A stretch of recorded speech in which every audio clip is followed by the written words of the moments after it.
Andrew Huberman's popularity stems from several key factors, even though many of his recommendations require careful adaptation. Here are a few reasons for his widespread appeal. 1. Science-backed approach. Why it's popular. Huberman is a neuroscientist with a background in academic research, giving him credibility in the self-development space. People appreciate that his advice is rooted in scientific studies, which adds a layer of trust and authority. Why it needs caution. While his insights are grounded in science, the way research translates into real-world application is often more complex. Many of the studies he references are preliminary or have been tested on very specific populations, meaning they might not apply universally. People may misinterpret scientific findings as foolproof solutions when they require nuance and individual adaptation. 2. Clear, actionable advice. Why it's popular. Huberman excels at breaking down complicated neuroscience concepts into digestible, actionable steps. This appeals to people who want practical strategies they can implement immediately to improve their lives. Why it needs caution. While simplifying science for the public is valuable, the reduction of complex processes into simple steps can lead to oversimplification. People may take his advice as hard and fast rules, ignoring the complexity and individual variability in biology, psychology, and lifestyle factors. 3. Appeal of optimization culture. Why it's popular. Huberman's focus on optimizing performance, whether through sleep, dopamine management, or exercise, taps into a broader cultural obsession with self-improvement and biohacking. People are drawn to the idea of optimizing every aspect of their life for productivity and well-being. Why it needs caution. The obsession with optimization can become unhealthy, leading to perfectionism, stress, and burnout. Constantly striving for peak performance can make people overlook the importance of balance, rest, and the idea that good enough is often sufficient. Over-optimization can lead to anxiety when goals aren't perfectly met. 4. Social media influence and podcasting. Why it's popular. Huberman's reach is amplified by his presence on podcasts, social media, and YouTube, where he explains his ideas in long-form discussions. This format allows him to connect directly with a large audience and engage with popular influencers. Why it needs caution. While long-form content allows for nuance, many people consume snippets or highlights on social media without diving into the deeper, more cautious explanations. This can result in people cherry-picking ideas, applying them out of context, or exaggerating their effectiveness. 5. Desire for quick solutions. Why it's popular. Many people are looking for immediate solutions to their problems, whether it's improving focus, productivity, or mood. Huberman's advice often provides seemingly straightforward ways to make tangible improvements. Why it needs caution. Quick fixes and hacks are rarely sustainable. While some of Huberman's tips might offer short-term benefits, they often require long-term consistency or are only marginally effective without other lifestyle changes. People may become disillusioned when they don't see immediate, dramatic results. 6. Authority and confidence. Why it's popular. Huberman speaks with authority and confidence, making his advice sound reliable and persuasive.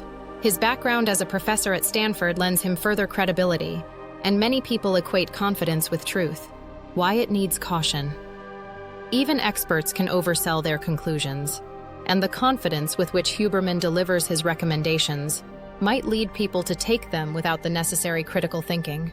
His suggestions are often best understood as part of a broader strategy that must be personalized. 7. Appeal to personal responsibility and control. Why it's popular.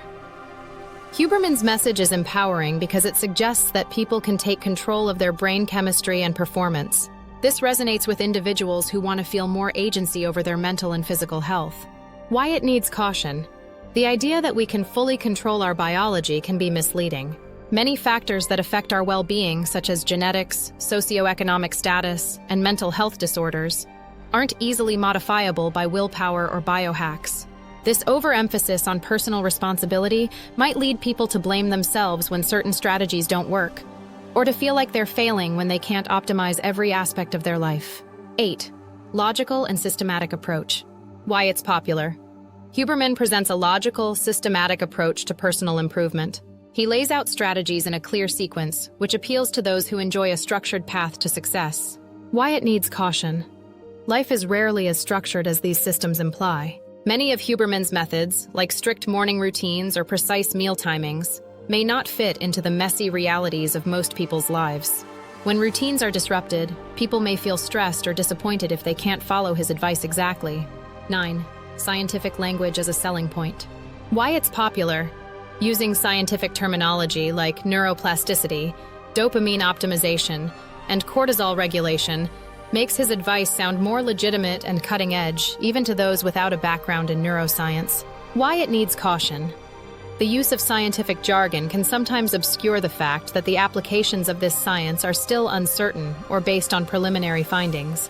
People may not realize that certain practices, while theoretically sound, lack robust evidence in real-world contexts. 10. Echoing broader wellness trends. Why it's popular. Huberman's advice echoes broader wellness trends like intermittent fasting, cold exposure, and mindfulness, which are already gaining popularity. His endorsement of these methods feels like a scientific validation of practices people are already interested in. Why it needs caution. Just because a wellness trend is popular doesn't mean it's universally effective or appropriate.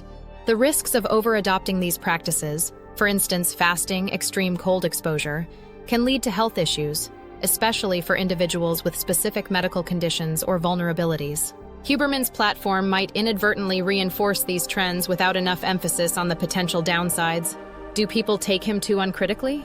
Yes, to an extent, many people may take Andrew Huberman's advice too uncritically. His combination of credibility, clear communication, and alignment with popular wellness trends can lead some to accept his recommendations without sufficient skepticism or personalization.